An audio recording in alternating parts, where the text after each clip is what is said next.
Hey everybody, welcome back to an all-new episode of 10 to Life with me, Annie Elise. Now you guys may remember that, when was it? A few weeks back, maybe even a little over a month ago, I did a full deep dive on the 7M cult. It was right around the time that the documentary came out on, was it Netflix or Hulu? I can never even remember. I think it was Netflix. But it was right around when the documentary was released. We wanted to do a deep dive into it, figure out what wasn't shown on the documentary, how deep does this story really go, which the episode was very well received because there was a lot of information that wasn't in the documentary. And I'll put the thumbnail right here on screen for you. And I will link the original video if you want to take a look at it. But after its release, a lot of new information came out, not only regarding 7M, but regarding some of the people we talked about, Miranda, her husband, some of the other participants and members of this organization. And many of you have been requesting a follow-up. Like, can you go through the new details, Annie? Break it down for us. We were seeing them posting videos, posting statements, what's going on. So what I wanted to do is jump on here and give you guys the full rundown. Even if you haven't seen that first episode, that's okay. You may have been noticing on this channel is every time there's been updates in bigger cases that we've covered, we've been doing these update videos, these like comprehensive update videos where it takes you through the case start to finish. And I've been getting a lot of feedback from you guys that you appreciate those. That way it's all found in one place. You don't have to go like hunting video to video to figure it all out. So that's what we're going to do today. We're going to talk about this case. I'm going to give you a full rundown of the history, like the highlights, what's important, what you need to know, give you some backstory, and then we're going to go into the updates and what's going on because there's a lot we got to talk about. So guys, let's jump right in.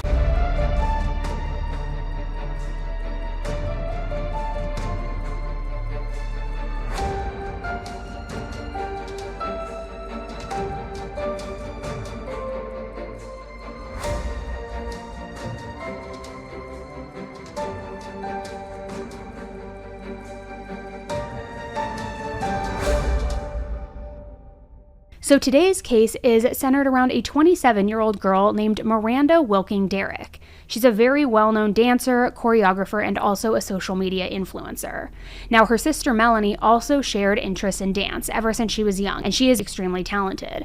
So the two of them together made a joint TikTok account where they would both dance, they would both share dances, all sorts of things like that. But this episode is actually going to be focusing on how certain influencers became of what some people believe is a full-blown cult.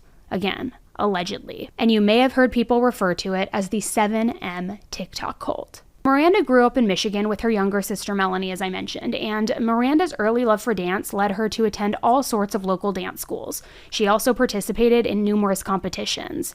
However, her big break really came when she competed in the 12th season of that show, So You Think You Can Dance. So as Miranda and Melanie just continued posting on TikTok, started getting all of this notoriety, as their following grew and grew and grew, it wasn't long until the girls realized that they really wanted to take things further in their careers. And with that, they knew that they probably would have a better chance at that, a better success rate, if they were to move to Los Angeles. So that's exactly what happened. And at first, everything was really great. Both of the girls were loving life. They opened themselves up to so many new, different, and exciting opportunities. I mean, it was fantastic for them. They felt like it was a dream come true. They were now on the sunny West Coast and they were pursuing their careers. What could go wrong? But what started as great and super exciting, then one day, it wasn't. So you might be thinking, okay, well, what changed? And more than that, what does that have to do with an alleged cult? Well, in came the 7 Mountain Mandate, better known as 7M. This is a very conservative Christian movement that is known for spreading the word for what they call the 7 mountain prophecies, or also known as the 7 spheres. And the 7 spheres are family, religion, education, media, entertainment, business, and government. The goal is that by transforming all of those things, you can bring major changes to society. And some people believe that the 7 Mountain Mandate is the belief that the Christian God wants Christians to be in power and also in control of even the government. Now, to better understand the background of 7M, we have to talk about a man named Robert Shin. Robert owns Shekinah Church, where he teaches the 7 Mountain Mandate. And this church is based in Los Angeles, and it was started back in 1994. But get this, according to an old version of his website, Robert described himself as a former medical doctor who then changed his life after he heard the voice of God. Now, going back to Miranda really quick and how all of this ties in.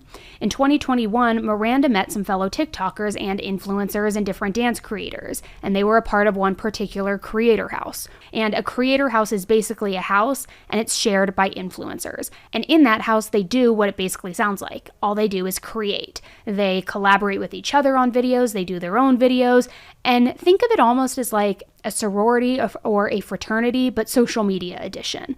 That's really what it is. And usually these houses are ultra extravagant. I mean, they are beautiful, they are luxurious, and it kind of makes it the perfect backdrop for creating this content, which is being posted on all social media platforms. So not only are people witnessing these talented people dancing, but then they see this mega mansion behind them and they're like, I want that. I want to be invited to the Hype House or the TikTok house, all of these things. And it just kind of glamorizes the whole situation, right? An added bonus in all of that, too, is living together with all of these other influencers, because it makes it so much easier to collaborate with each other so that you not only are growing your own following, but you're growing your following based on other people's followings. Because if you're posting videos together and it's on another person's profile in addition to yours, those followers will probably come over and come to yours. And it was just beneficial for everybody who was involved there. Now, what's interesting about these creator houses is many times talent management agencies will pay for this house. They'll be the ones footing the bill, and they just allow creators who are under that agency to come in to live at the house or use the house, come in and out, and kind of party. Again, very much like a frat or a sorority.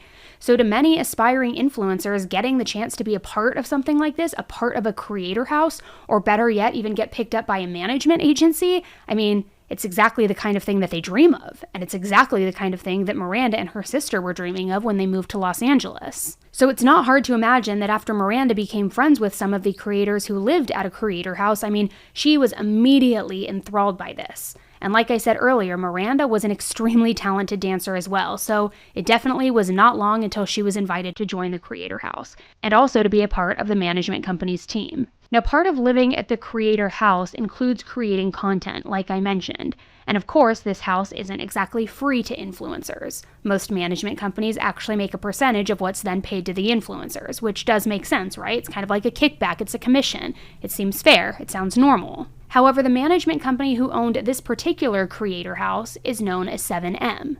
Yes, that 7M. The same 7M for the religious piece of it, the principles, the guy who heard God's voice, things like that. Now, at the time, the 7M house was home to several social media influencers. Some of them included Concrete, B-Dash, Kylie Douglas, Aubrey Fisher, Kaylee Gray, and so many more. So this management company, called 7M Films, is run by Robert Shin and his family, and they have a slew of major sponsors. Also, the dancers under 7M Films are often spotted filming in hotspots all around LA. The 7M crew has also shot videos on Broadway, in stunning beach houses all across the US, and even at the Staples Center in LA. So I mean, a pretty big deal, something that seems very established, very credible, right? So by being a part of this management company, rather than going solo, Miranda was set to score even bigger gigs and really boost her online presence. So from an outsider's perspective, it really did look like the perfect setup for Miranda, so she could grow her personal brand all alongside her close friends while they were doing the same thing. Like-minded people, all with the shared goal, really encouraging and being a support system for one another. Except in this case, once Miranda joined 7M, her sister Melanie started noticing a major shift in Miranda. Specifically, after Miranda joined the 7M house, she stopped making videos with her sister Melanie, and she also seemed to spend all of her time with all of the other 7M dancers. Her family claimed that Miranda barely talked to them anymore. They first started noticing these changes back in 2021, just a few weeks after she joined 7M. Now, around this same time, their grandfather unfortunately passed away, and both sisters had planned to fly back to Michigan for the funeral. However, just 30 minutes before their flight, Miranda called her parents to say that she wasn't coming. She claimed that she had COVID, that she couldn't make it. Now, Melanie was suspicious about all of this because apparently they both already had COVID a month prior. So when Melanie spoke to Miranda about this and asked her, "What's really going on? We just had COVID," she admitted that she really wasn't sick, but she said that she couldn't come for reasons that she couldn't explain. So this situation, combined with the fact that Miranda had pretty much completely stopped talking to her parents altogether in general at this point, it was extremely concerning. They wondered what was really going on here.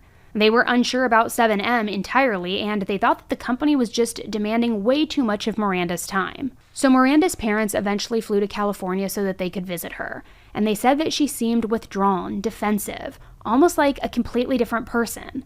Apparently, while they were there, Miranda even stormed off and then later just cut off all contact with her friends and family completely, even blocking her grandmother on social media. She even deleted all of her old Instagram posts, even the ones that she had with her sister Melanie, which was a pretty big deal because if you remember, it's almost like your digital portfolio. It shows how viral you've gone. It shows all of your success, your talents, but she just wiped it from her feed. She also apparently changed her appearance and her dance style. By April of 2021, just a few months after joining, Miranda ended up posting a video with a whole new look completely. She had short blonde hair, a different dance style featuring older music, and then soon after that, she ended up marrying somebody named James Derrick, who also goes by B-Dash, who's another dancer under the 7M umbrella. They got married in a private ceremony that her family wasn't even invited to. So of course this made Miranda's family even more concerned about everything. They were really starting to wonder if maybe something more sinister was happening behind the scenes here. This wasn't like Miranda, and who was this guy that she married? Was she forced to get married? Was this a publicity stunt for more followers? I mean, she lives in LA after all, we've seen crazier things happen. Miranda's family just really didn't know. Their concerns about Miranda and all of the new activity, the new version of herself, I mean, this continued for almost a full year. But it was all in private. They kept it to themselves until finally they couldn't keep it to themselves anymore. So in February of 2022, Miranda's family posted a video to social media. They said that they were worried and they believed that Miranda was being controlled and forced to cut ties with them. They even went as far as saying they worried that Miranda was being held captive. Haunting us for over a year now. It's definitely been the hardest year of my life. But we want to answer some of your questions. Hello. Thank you guys for tuning in. Get some tissue already. Yeah. It's been rough. Here. Very rough. So today is my sister's birthday. And we're not, I don't even know where to start. We're not allowed to contact her, and it's really sad because we're blocked on absolutely everything. So whenever we try to say anything, like I even just commented on a video today, instantly blocked. So it's just been really hard to deal with, and we really don't know why. We obviously, that is the $1 million question, is why, and trust me, we don't really know. So I guess we'll start.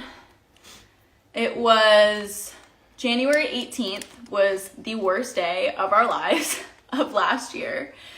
And basically, I don't know, do we want to say... This was totally on a whim, so I don't even really know. So January 18th, we were supposed to go home, and 30 minutes before we were leaving for the airport, Miranda calls my mom and dad and says she's not coming home. And it was like, what do you mean you're not coming home? She said she had COVID. She did not have COVID. We had had it the month prior. I mean, she was not sick at all. And she even said it. She even admitted that it wasn't because of COVID. She was just making that up. And that she just couldn't come home. And that she was sorry and we won't understand. We won't understand, but she can't come home. And so we tried to then, Melanie got on the flight, came home. The next couple of days, Kelly and I went and tried to get to see what was going on. Came back here in California, and spent a day and a half here. She was here at the condo. We talked to her for a couple hours, and she was a very different person. Different person that we've had than when she was home many times. Very disconnected, yes. Like just not yes. herself at all. Right. And she couldn't explain why she wasn't and kept coming wanting home. to leave. And my dad even texted me because I was in Michigan and they were here, and he said she keeps saying that she has to go film videos with James, B-Dash, should I let her go? And I said, well, if you let her go, that'll be the last time you're going to see her. And it was. And it was. Yeah. And she just what kept were saying, they going to do? But she kept saying that when I said, please come home to Papa's funeral, you're going to regret it. And she said, I'll see. And I said, well, who do you have to ask? And she's like, oh, I'm afraid I'm going to make a mistake. I'm just learning. So whatever she's involved in, she's got some kind of control over her that is making her afraid of something. And as anyone that knows our family knows how close we've always been.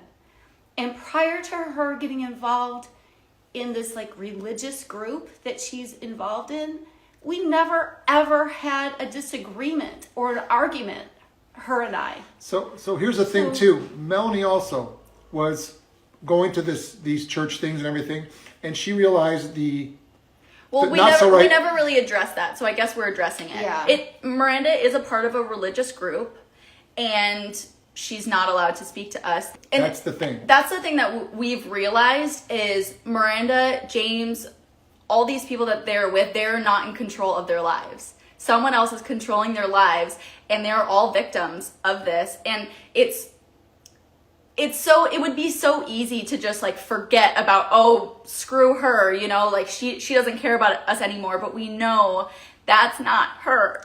She would never ever block Grammy. No. Grammy and Papa were everything. And after Papa died, to think that she wasn't attending his funeral. And he was like a second father to us. It's not like we weren't close. You guys talked so to close. Grammy and Papa every single day, if not more than once a day. So to not go to his funeral, and he was like the #1 supporter. Oh my gosh, on his last day, he was showing the nurse our TikTok videos.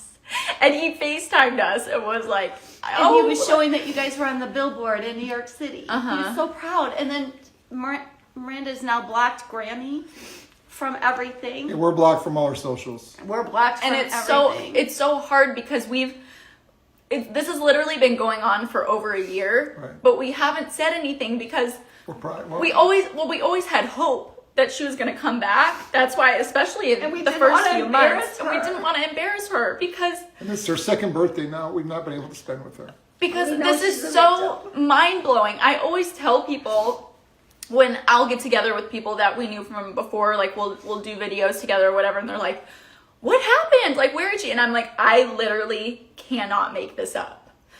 And I say it, and they're literally just like, I don't know what to say right now. And I'm like, I know, I don't either.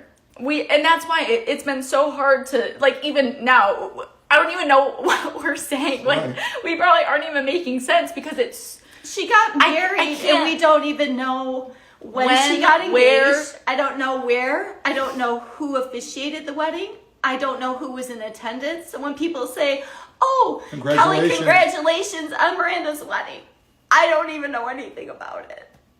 And then and that's why it's like social media can be such a crazy place because then I'll get messages where it's like, oh, you don't support your sister's marriage, and I'm like, I didn't know about it. And we're blocked, so we don't see anything. And so it's so hard. But let's see some of the, and so this has been going on for over a year where we have constantly tried. We've showed up at different places that we know she's going to be at. We've gone to everything. Where she lived. That's another thing throughout all of this. Right after she said she wasn't coming home to the funeral, when we got here 2 days later after that phone call and talked to her for a little bit, and then she stormed out and she left, we realized, we went upstairs and saw that her closet was empty and her drawers were empty. And she had moved out in one day, the day after that phone call. She never told us where she moved to. She ended up blocking us and changed her phone number. Dean and I hunted down and did our little private investigating to figure out where our daughter was living. And thank you, Juju, for saying that she used to take our class way back when. She said, this does not sound like Miranda. And that's exactly it. It's so hard because people that didn't know us together just like, oh, Miranda must not like you guys. She just chose to leave, like deal with it, whatever. But it's like, no, if you knew her character and knew our bond, you would know that this is not like her at all. Just before, like, she was home for the quarantine time. So Miranda and Melanie were home in Michigan for 7 months. And so that's really right before all of this happened. She was herself. I mean, she would sit there and she would, like, always, I love my family. Like, we would be in the car. I love everyone in this car.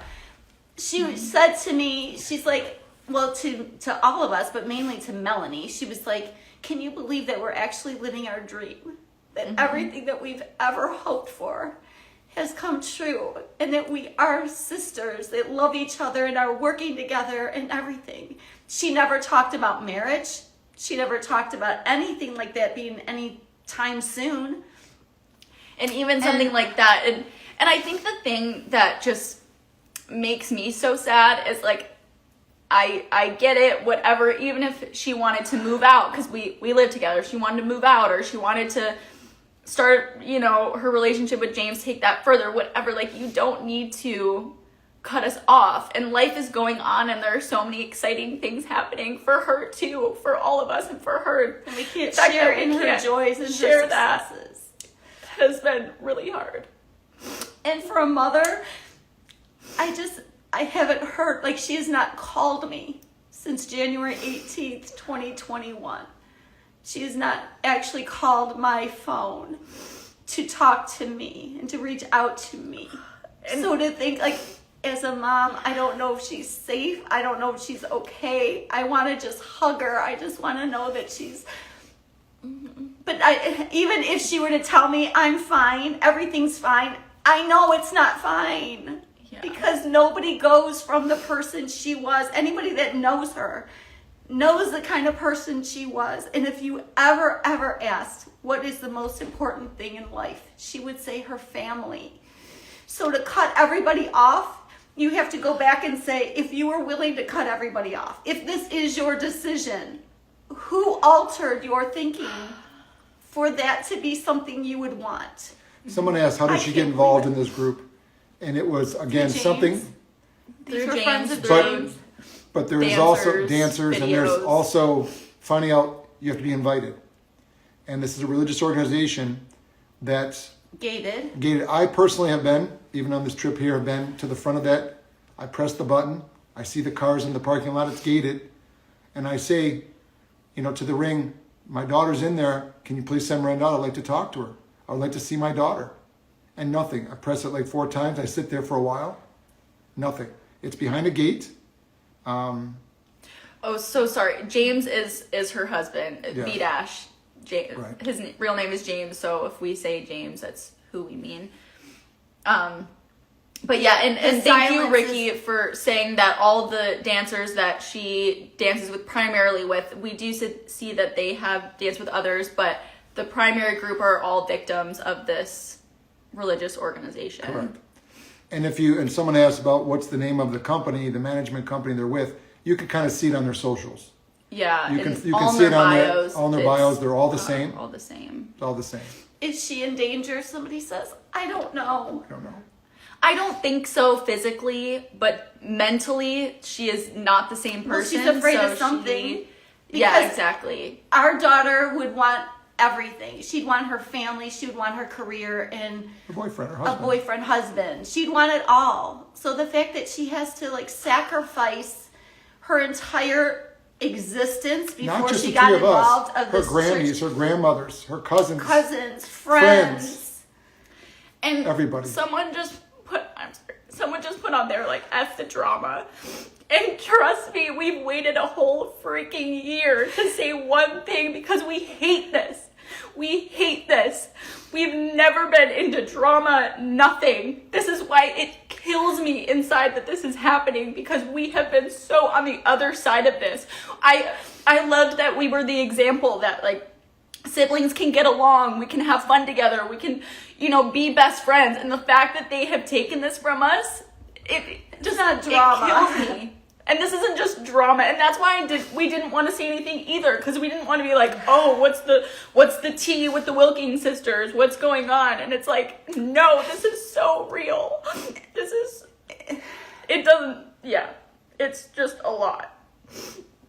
So, it's not, trust me, we're not trying to get frickin' attention from this. We just want Miranda back, and don't know what to do. Now, for the record, Miranda and James/B-, they have completely denied these allegations. They have adamantly said that their personal relationship with each other and their marriage with one another is 100% genuine.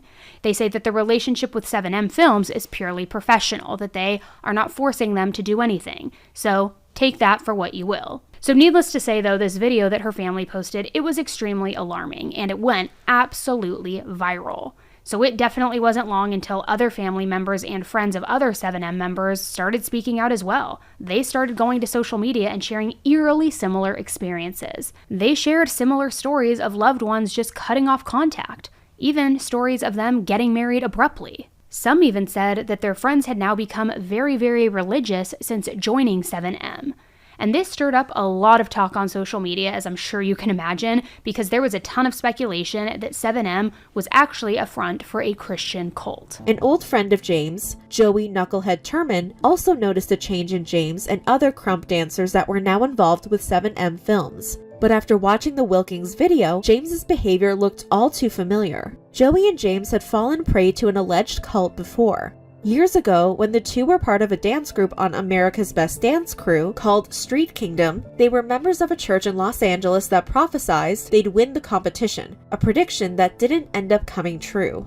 According to Joey, the church required a large dedication of their time and cut them off from their loved ones. When you look back and you just realize all of the years that you were being controlled and manipulated, and all the friends that I lost in the process, and all of the things that I was not here for my family, Joey said in an interview with Rolling Stone. Though they broke away from the religious organization after a few years, it seemed to Joey that James had been sucked into another one. The Wilking family has spoken out. I am about to speak out on my live and just dive deeper into how all this came to be and answer any and all questions. We have literally lived in the same house together. You know, I know all about his upbringing, the trauma that he's overcame. Same for me. And so we've had, like, I want you guys to understand that, like, I looked at him like a brother. That call was so interesting. It was like, I didn't understand who I was on the phone with. It was like a different person. It was just like conspiracy theory after conspiracy theory. And it like really weirded me out because that's not B-Dash, that's not James. And I'm sitting here shook because, and to anybody out there who knows the Wilking family, you know how sweet they are. Like, they are just so much fun to be around. They're like this, all of them. And his replies were like robotic. It was like I was talking to a machine who didn't hear anything of the message or any of the emotions. I think his reply was something along the lines of like, there's a lot of people that want to collaborate with me, and there's a lot of people on my list, like, I'm down to collab with you. And when I broke down to him how hurt I was about, you know, not being told about the engagement, not being invited to the wedding, he simply said, I'm married now, things change. Is all he said. Some of these allegations even included arranged marriages within the dancers, and the dancers being forced to cut ties with those outside of the organization. Now, former members of the church that Robert owns and runs, they claim that Robert's teachings, specifically the 7 Mountain Mandate, that they were also promoted within the 7M TikTok group. And some former members even claim that they were encouraged to donate these very large sums of money not only to the church, but also to Robert Shin himself. In response to all of these allegations, 7M Films, Miranda, her husband, and the church have all denied any wrongdoing. They've said that 7M Films is completely separate from the church entirely, and they also said that Miranda's family's claims are just pure outlandish. In their statement, they said, Miranda Derrick is a successful businesswoman and a loving wife and daughter. She cares very much about her family. It is pathetic and contemptible to try to turn her private family matter into a tawdry public scandal just for clicks and clout. But is it really that simple? We are on that. We're trying to figure things out because I will not give up on my family. And it's not going to happen to me anymore. And I think that's exactly what they want, is they want us to just go away. It's not Because happening. Go away so they can just continue doing what They they're don't know doing. who they're messed. They don't know who we've been beforehand. They don't know how close we've been. And I it's do like, know a we'll person that came to our die. house. This person came to our house and sat in our house for over 7 weeks during the pandemic. And this is her husband now. And said, you have a very different, weird family. You're way too close. And other people around us know the fact is we At we first know he that. said that- People say that we are too close. We're weird that way, but we have a bond. We have a bond that we wish upon other people, that we can talk to each other no matter what. And somehow, some way, something changed our daughter. In no way in the world that a religious organization that we can't control has controlled her now. And I always think I'm like, oh, all growing up, like we never fought about anything. If there were any, like even with my parents, like if there were anything that was coming up, like we could just talk about it. And it's like, I almost wish like we did fight so that like maybe this wouldn't be so crazy, because it's like, would just cut off so abruptly and without explanation. And mind you, Miranda and I worked together. We had our whole page together. We had brand collaborations at the time on everything. And so I had hope that she was going to come back. So I was like, I don't know what to do. So everything was put on hold for me as well. And it was just with no explanation. That's why She walked away from every obligation. She bought a car that she just left. She even left your management company through an email. Nobody ever talked to her. Her manager never talked to her. She walked out on every single thing without speaking to anybody. She cut off all ties. I don't know of anybody that has spoken to her from before.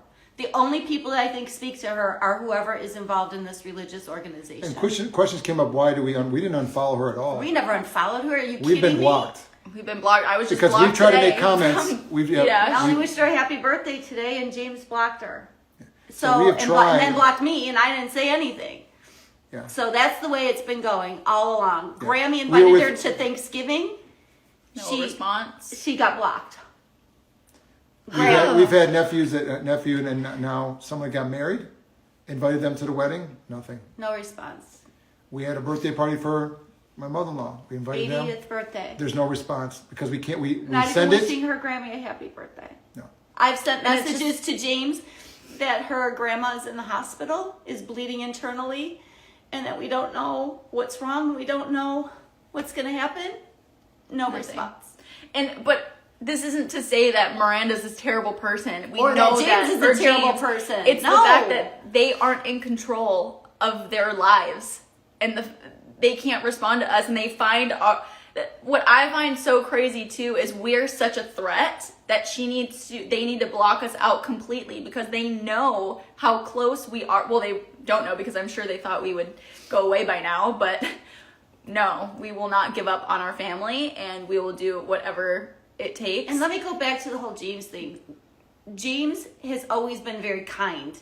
When I knew him before, he was kind. He was respectful. He was not like this, to not respond when I say that grandma's in the hospital. So it's like, what is happening?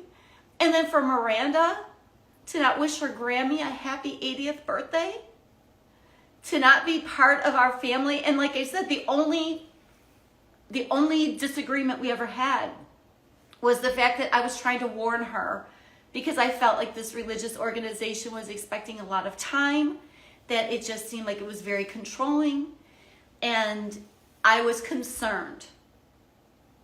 And then when Melanie saw those warning signs herself and she left it, it just snowballed and everything just escalated. And I remember one time saying to Melanie, can you please talk to her? I feel like I'm losing her. And she said, I think it's too late. Yeah. So I don't know. Towards the end, things got weird. Miranda was gone all the time. She wouldn't tell me where she was. We shared a car. She would take the car, and I'm like, what's going on? It just was not like her. You did everything together. And so, yeah, And it's that just was been a right before complete the change call. of character. And then, I think we're pretty well here. I think we can wrap it. What other We could go on and questions? on. We could go on and on. What There's other nothing questions are there? Is Minna running her own social media? I don't know. We don't know. we don't know. I swear I never thought she would turn into... No, this is the thing. It's This so is unbelievable. not- I feel like I wake up every day hoping that I'm waking up from this nightmare because it's not. Yeah. It doesn't feel like it should be real. And I just feel like we're constantly in this loop. I'm angry, and then I feel bad and sad and just heartbroken. And then I feel desperate, like I have to do something. I can't just let this continue like this. We're her family, and something is very, very wrong. And the best way I describe it to people is like, I feel like she died. Like, I feel like she died from our family, yet she's still like around. So there's still hope that she'll come around, but she's gone. So it's like this weird, like you can't come to terms with it because she's still out there. And you can't just forget about it, or I don't know, heal from it. You can't truly heal because she's still there. It's like we are living in constant trauma. It's like if something happens to you, then you have to like, okay, you deal with it and you try to recover and you try to move on. But this is constant trauma that is on our minds all day and all night. Yeah. Somebody asked you to explain what it was like when you were there. They tried to get me involved. I did go. I did like it at first, and then I realized there were numerous red flags that I could not ignore and knew that it was not something I wanted to be involved in. And then as soon as I was telling Miranda, you know, these concerns that I had, she would just, you know, oh, you don't understand, blah, blah, blah. And if you guys know, we never fought. Miranda and I were very strange. We were attached at the hip. We didn't fight about anything. And then towards the end, as soon as I decided to leave this organization and Miranda decided to stay, And the thing we is- were fighting constantly about this because I was like, Miranda, they're taking you. They're gonna try to separate us. They're gonna blah, blah, blah. Every single thing I said was gonna happen and my parents said was gonna happen, happened. And the thing is that B-Dash was involved, and he also, we believe, is a victim of this. Yes, They have exactly. both been lured in, and now they think that's the only way, is that the way they live. Someone said, does she speak to anyone in your family? No. No friends, no family. No happy birthday, no happy Mother's No. Day or Father's Day, no Merry Christmas. Right. Everybody she's cut ties with. We've friends. constantly, and friends, we have constantly tried, she changed her phone number. We have constantly tried to reach her in any way we can, and we don't even know if things go through. We kind of got a hold of her new number through somebody. We also contact B-Dash because we still had his, and He doesn't doesn't respond. respond No one back. So we don't know if it gets through or not. So we're living in, first of all, the fear, and also that we're going every day saying, we just don't know what's happening. We don't know what to expect, how to happen. Someone said, have you contacted the authorities? We have, and what's so sad is churches are, which I guess is good in most cases, but not this. Churches are very protected in the state of California, and they're all adults, and they're doing everything on their free will. We can't find anything illegal happening besides complete brainwashing, which you can't really prove.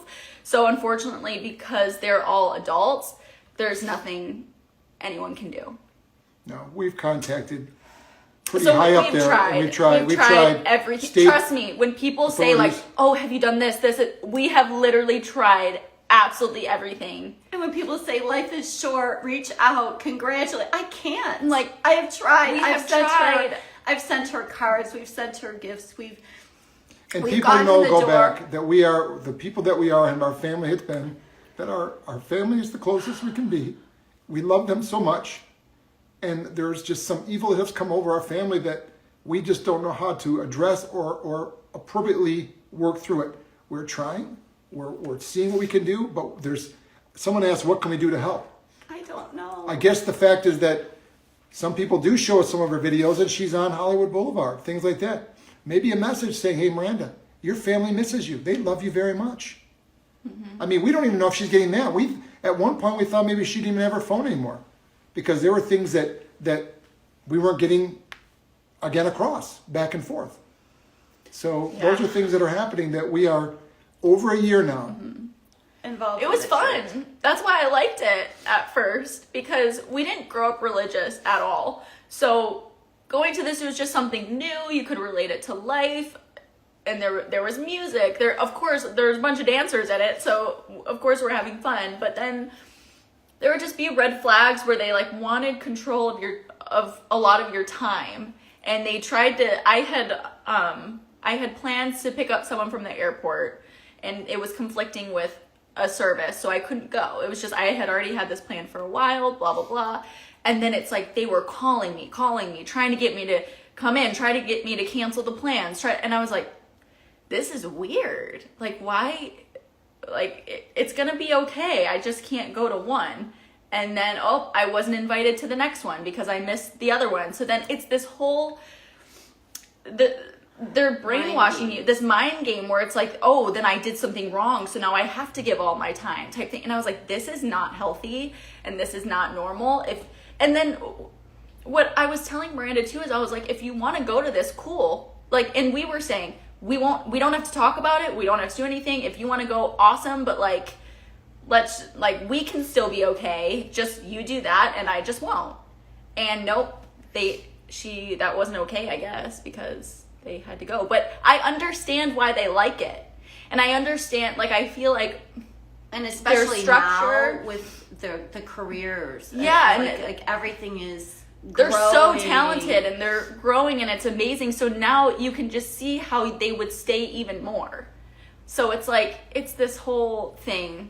But my mom just asked me yesterday, she was like, do you ever think that like if you stayed you would like be more popular? Whatever. I was like, never in a million years. I don't care about any of that. I have you guys, I have my family, Miranda I have friends. never cared about that. And she never, that's the thing, they're like, oh, she's chasing fame.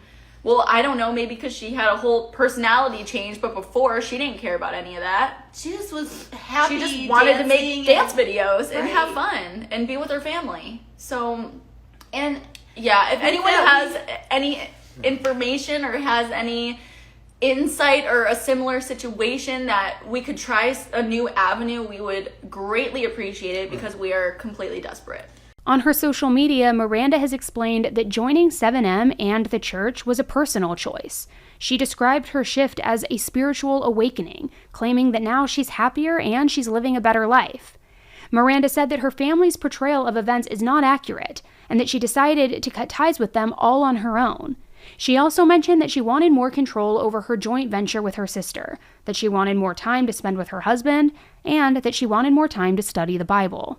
Now, as I'm sure you can imagine, a lot of people believe that Miranda was forced to make these videos, or that maybe had somebody beside her telling her what to say, what to do, what image she needed to really portray on these videos, what message she needed to get across.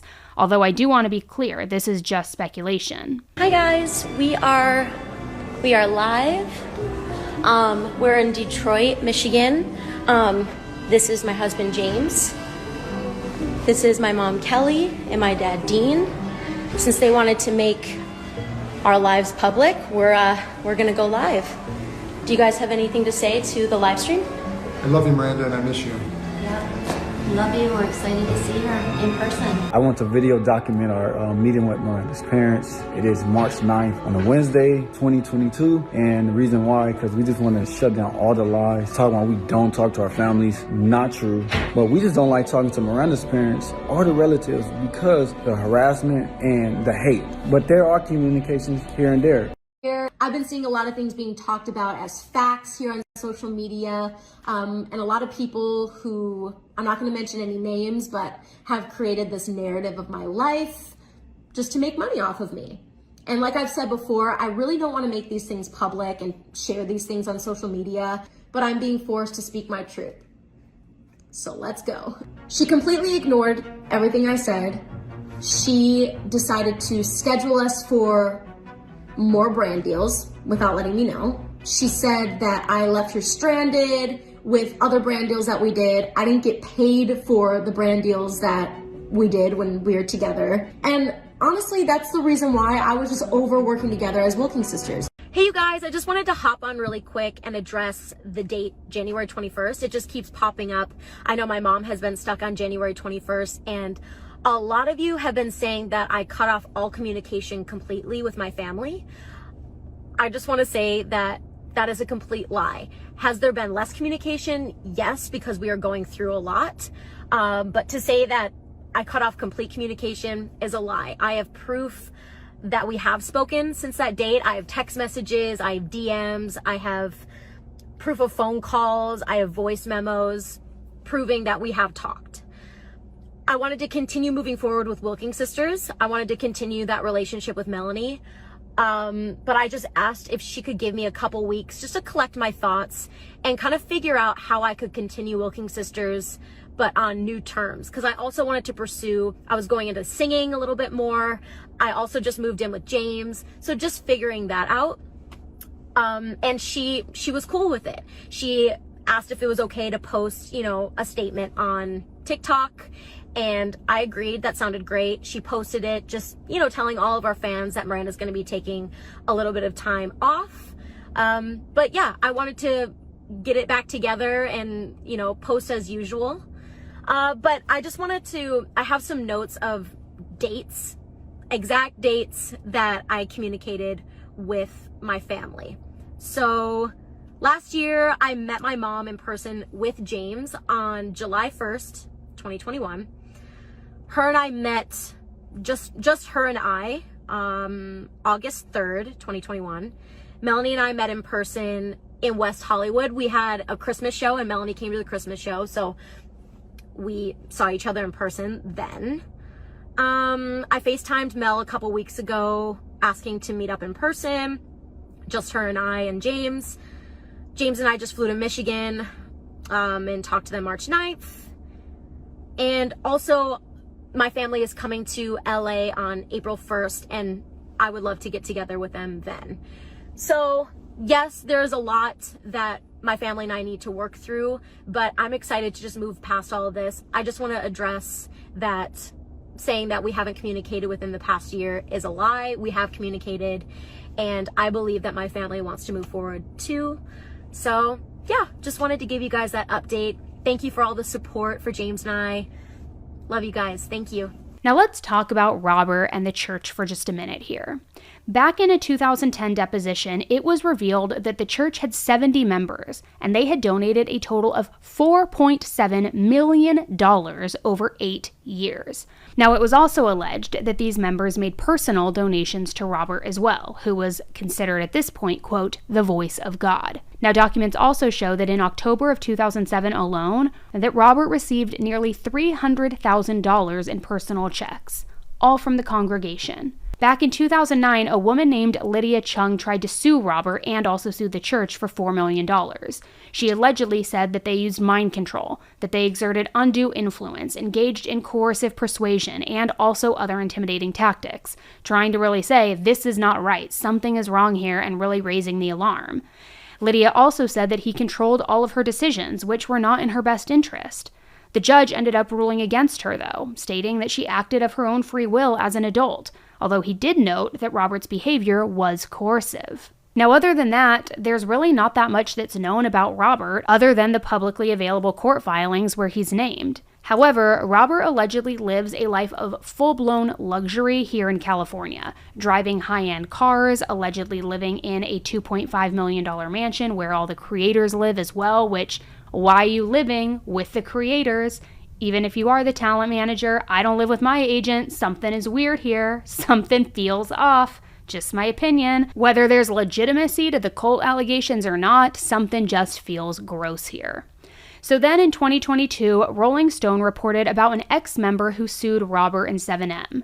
And according to this lawsuit, Robert controlled his followers' lives. This included their finances, their daily activities, and he even made some of their healthcare decisions. And even more suspicion about Robert has been fueled by the fact that the 7M Creator House is run by his family. His son Isaiah films most of the videos. His wife Hannah is the CFO, and his ex-wife Shirley is the house attorney. And Daniel Joseph, who directs those 7M videos, he's married to Robert's daughter Chloe. Robert is also currently being sued by former dancers from 7M Films and from the church.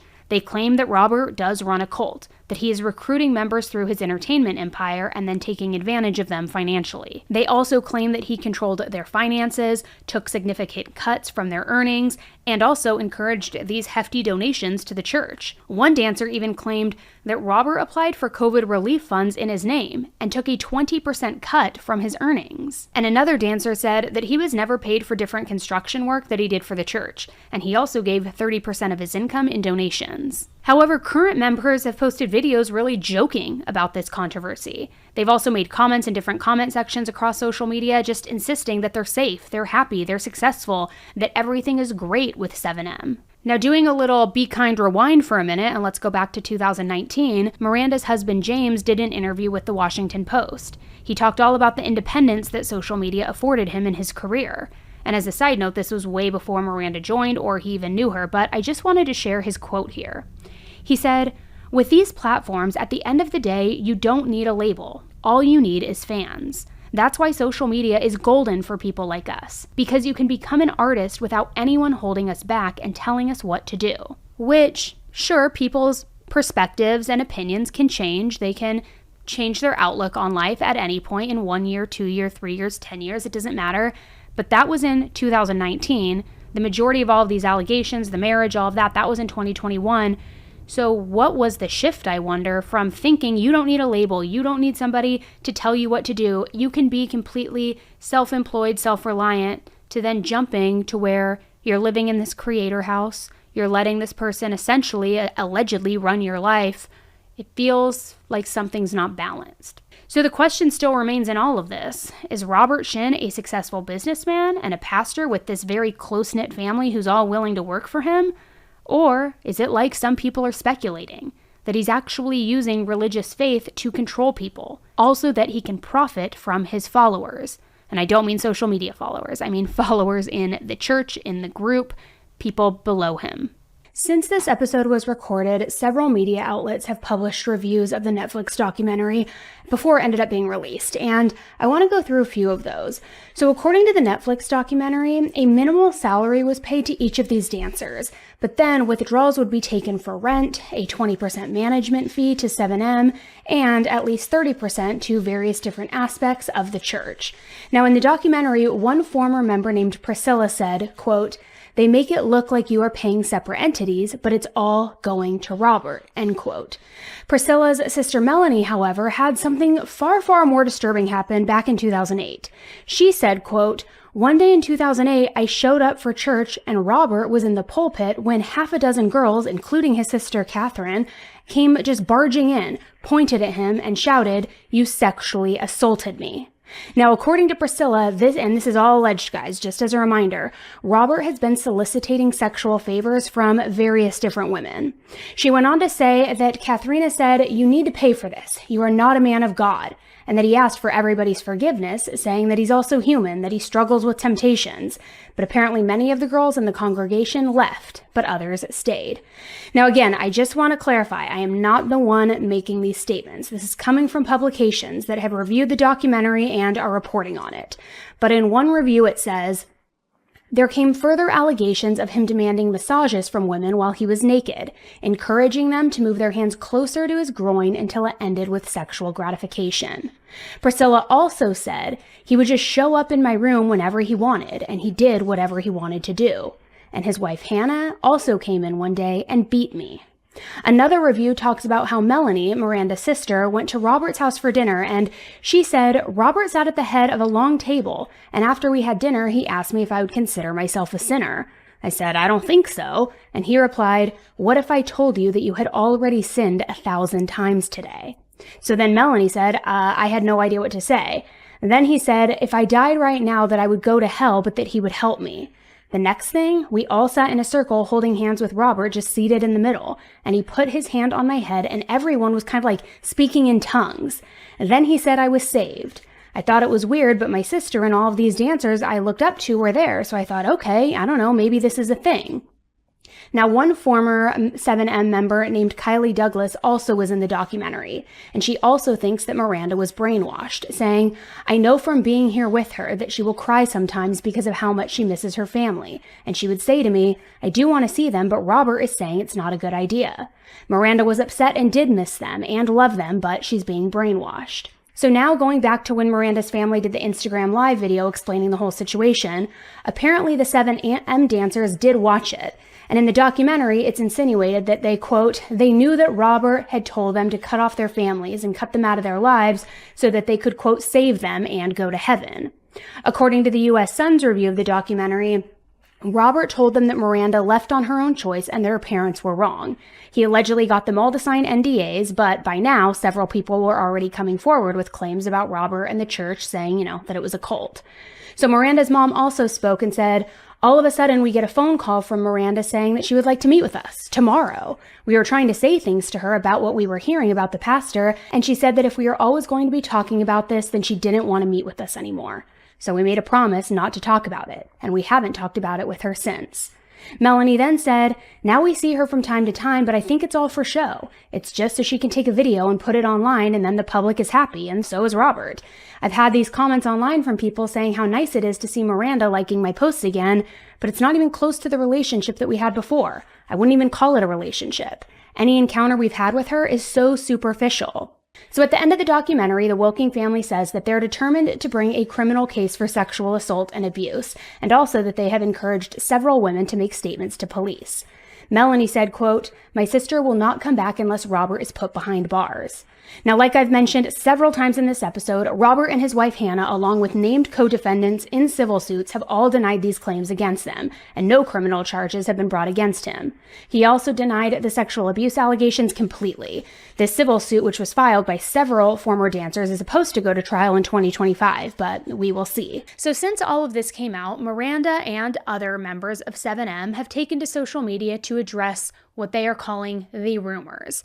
Now, Miranda has stated many times that she is not in a cult, and she has even taken to social media to talk about the Bible, to read scripture, which her family says is just very, very unlike her.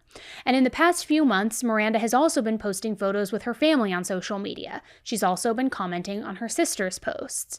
She posted photos and videos with her mom on Mother's Day, videos of her dancing with her mom and her sister. She also even attended her sister Melanie's wedding in late May, and she posted photos of this event on her Instagram. However, Miranda's family says that things are not back to normal, not by a long shot. Sure, now they're in contact with Miranda again and they're talking again, but things seem forced, unnatural, coerced even. To them, it's like Miranda is doing this to keep up with appearances, and she doesn't actually want to repair their relationship back to what it once was. So while Melanie and her parents, yes, are happy that they're talking to Miranda again, they can't help but wonder if she's going to disappear again. And if you did watch the Netflix documentary, you will have heard some of the audio clips that were released that were some of the sermon, and I say that very loosely, guys, the sermon that Robert gave. He told his members that they couldn't immediately and completely cut off their families because it looked a little too suspicious. He told them, maintain contact, but at a distance, which makes you wonder if Miranda is connecting with her family because she wants to, or she's being told to try to curb these allegations, these rumors. I remember when she posted that she was at her sister's wedding, this was right, I think, the very weekend that the documentary was released, and so many people said, like, no, they're reunited, they're talking again, it's great. And it's like, that's exactly what they would want you to believe, what Robert Shin would want you to believe, that they're better, they're healed, like she isn't being held against her will or being brainwashed into anything else. Look, she's at the wedding. So a lot of people are wondering, how pure are the movements, the contacts, the connections, the meetups, things like that, Also, not for nothing, but like in regards to his sermon, which first of all is like a huge red flag in and of itself, but any organization in which you are not allowed to bring outside people into it, and I'm talking church organizations, that is not a church. Any church that tells you you cannot bring anybody, they have to be invited, or you cannot freely knock on the door of this chapel, this church, whatever it is, and come in and hear the word of God and express your faith and worship. If they're telling you, no, you need an invitation in order to worship here, red flag. Red flag, and I just want to be like, cult. So as much as they're trying to sell that they're not a cult, that 7M is not a cult, it is my belief, my pure belief, opinion only, they absolutely are. But do your own research. Now again, after the Netflix documentary was released, Miranda also posted a very long post on her Instagram stories. I'm going to read part of it for you. I love my mom, dad, and Melanie, and they will forever be a part of my life. The truth is, we just don't see eye to eye at this time. I believe that this documentary is a one-sided story. I gave my life to Jesus Christ in 2020 and asked my family for some space in the very beginning to collect my thoughts and process my new walk I wanted to take with God. I also told my sister that I wanted to continue our Wilking sisters' social media page. She logged me out of our account, and when I asked for access, she denied my request. So I had no other choice but to start my own account and pursue my own career. I still have yet to receive access into our account. My family didn't honor the space that I asked for, and I saw a different side of them that I've never seen before. Honestly, it made me mad, frustrated, and annoyed that they were being so overbearing and chaotic. In 2020, I went to Michigan to visit my family for Christmas. My papa was taken to a hospital due to medical issues. We got a phone call saying that he had a short time before he would pass. Melanie and I drove to the hospital to say our last goodbyes. Before we went into the hospital to do so, I started to pray for our papa in the car, and Melanie got offended, angry with me, and told me to stop and to never pray around her. Our papa passed away that day. Fast forward a month and a half, Melanie and I are in LA and we're about to head back to Michigan for our papa's funeral. I was at a place with my family where I felt like I was being harassed. My parents and sister are not religious. They immediately called me going to church twice a week a cult. I felt that if I went back for the funeral, they would try to keep me there and not let me come back to LA. So I told my family that I would not be going to Michigan and that I wanted to move in and begin my life with James. To keep it simple, I did not want to be around them because I felt threatened by them. This documentary has created a further challenge between us as I work to overcome this public attack. No one likes being portrayed as they're brainwashed, not in control of their own life, a shell of herself, human trafficked daughter or sister, when that just isn't the truth.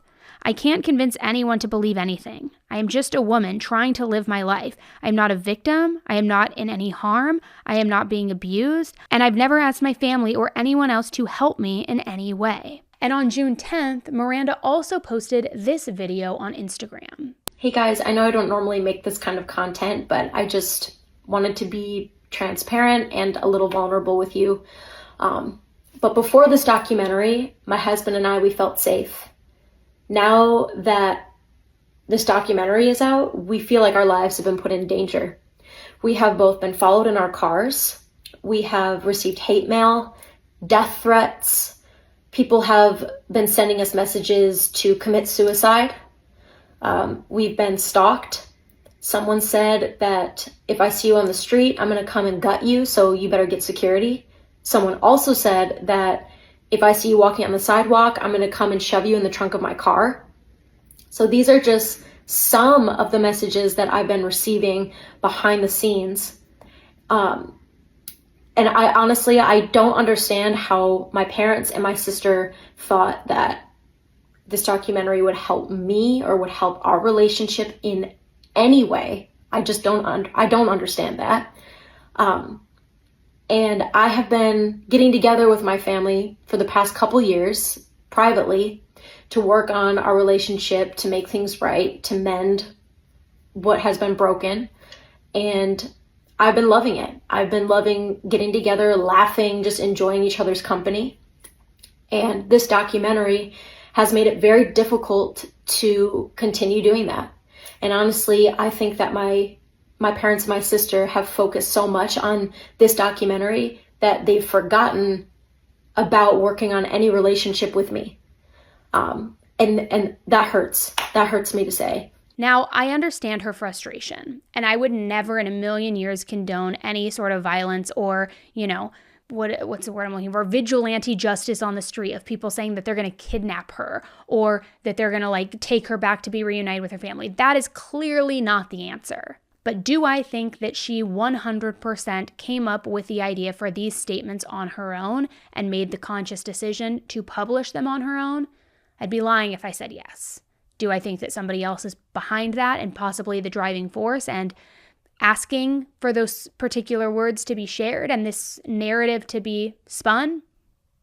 Probably. That's probably more likely, in my opinion. Again, just my opinion. And the reason I say that is not to say that she is doing anything wrong. She's not. I think, truthfully, I think that she is a victim in all of this. I think she has been brainwashed, and I think that somebody is using religion as leverage. But everything we know about Robert Shin, his past, his present, the organization, them not allowing other people to come in, what is so secretive? If you're not doing anything wrong, why all the secrets? Why not allow anybody who wants to come and worship to come in? Why not allow people to see the services? Why not be more transparent with financials? Why all of the secrecy if you have nothing to hide? Just my opinion again. I think because the answer is very simple. Because it's a cult. That's what I think. The Netflix documentary also brought more serious allegations against the 7M Church and Robert Shin specifically. In 2022, Robert Shin ended up filing a defamation lawsuit against several former 7M members who claimed that his church was a cult. He has also filed many lawsuits against creators, podcasters, things like that. So that's why I'm dropping the allegedly and my opinion every 2 seconds, not to be extra annoying, but that's the reason. Now, many of these members who spoke out, along with several others, filed a cross-complaint accusing him of forced labor, also of fraud, trafficking, and sexual harassment. This lawsuit claims that Robert Shin and others from the church subjected people to brainwashing, to physical and sexual harm, to emotional abuse, manipulation, to different methods of exploitation, and that overall, Shekinah is a cult that engaged in horrible, despicable, illegal behavior. A cult operating under the disguise of a religious institution. The lawsuit claims that Robert Shin forced church members to give over these large sums of money and other assets, all through undue influence, mind control, coercive persuasion, oppression, and other intimidating tactics, all in the name of God. Multiple women who used to be a part of 7M also have accused Robert of sexually harming them as well. They all have similar stories. Robert, who has made these people think that he has the power of God, started by asking them for a massage, which get original, Epstein, get original, what's NXIVM, Creepo, Keith Raniere. Like, why do these guys all have the same playbook? Why do they all have the same playbook? But then it would escalate, and then his requests would go from there to the next thing. And again, not to beat a dead horse, it's just so reminiscent of what happened with NXIVM and Keith Raniere. All these guys have the same tactics. It is so unoriginal. So unoriginal. Which I gotta say, thank you for being unoriginal, because that makes it easier for us to identify when you're engaging in culty behavior. If it was too original or too, unique, maybe we wouldn't catch on the way we are. So because of this lawsuit and these allegations, many people are wondering whether Miranda has been harmed in some of these ways as well, which hopefully not. She did somewhat address this in her Instagram story post, and she says that she doesn't like being portrayed as this trafficked daughter and sister. Whether anything has happened or not, we don't know. Now, at the beginning of that post, she also wrote, "Due to pending litigation, in which I am a plaintiff in a defamation lawsuit, it's not appropriate for me to comment on specific allegations, though I will state that I do not condone abuse in any way." A representative for Miranda has also released a statement which read, "Miranda Derrick is a successful businesswoman and a loving wife and a daughter who cares very much about her family. While recent portrayals of Dr. Robert Shin and 7M films have been wildly offensive and riddled with inaccuracies, those false claims will not deter 7M from supporting Miranda in whichever endeavors she chooses to pursue next." Which, obviously, of course they're not going to abandon her, because she is their breadwinner. She's their money ticket, their meal ticket. So they're not going to abandon her. Also, they're not going to abandon her because they don't want her speaking out against them. The closer you're tied, the closer the secrets are. So of course, they're not going to abandon her. But imagine this, and I'm just going to say it. Question my character all you want. If somebody was coming after me, suing me, exposing me, making documentaries about me for what I think is true, genuine, good behavior, and that I think that I am spreading the word of God and I have nothing to hide and I just want to help these young kids make money on TikTok, I have nothing to hide. But now, because of this one person whose family has become so obsessed, there's documentaries about me. There's litigation, there's rumors, there's all these people speaking out against me, there's so many lawsuits. I'd cut ties with that person. I'd be like, you're collateral damage. Like, sorry, like you can't be a part of our organization anymore. You're bringing a stink on it. Sorry. It would be the easy thing to do, right? Problem solved. But I wouldn't do that if this person had dirt on me, probably. I probably wouldn't do that if that person was bringing me in all sorts of money every month, right? And I'm not talking about me specifically, guys. I'm just putting myself in Robert Shin's shoes. So like, let's not get carried away. But there's a reason that they're not detaching. There is a reason they are not detaching from her. Both sides of it. Think about it. She's brainwashed. She's not detaching. My opinion only. They need her. She holds secrets. She holds information. She brings in money. They're not detaching. Otherwise, you would, so that you could, continue to have this successful church, this organization, all these things. Just make it make sense. So I'm curious, and I want you guys to comment below because I like hearing all the different perspectives. Do you think 7M is a cult? Second question, follow-up question, do you think Miranda is brainwashed? I'm just curious. What do you guys think? And if no, let me know why. I would love to be educated and change my mind. Let me know. So sound off in the comments below, but please be kind to each other. Don't go to war or anything with it. And I will keep you updated as we find out more about this situation. Make sure that if you want to stay updated, you take a quick second, hit the subscribe button, totally free, but that way you will not miss those updates. All right, guys, until the next one, stay safe.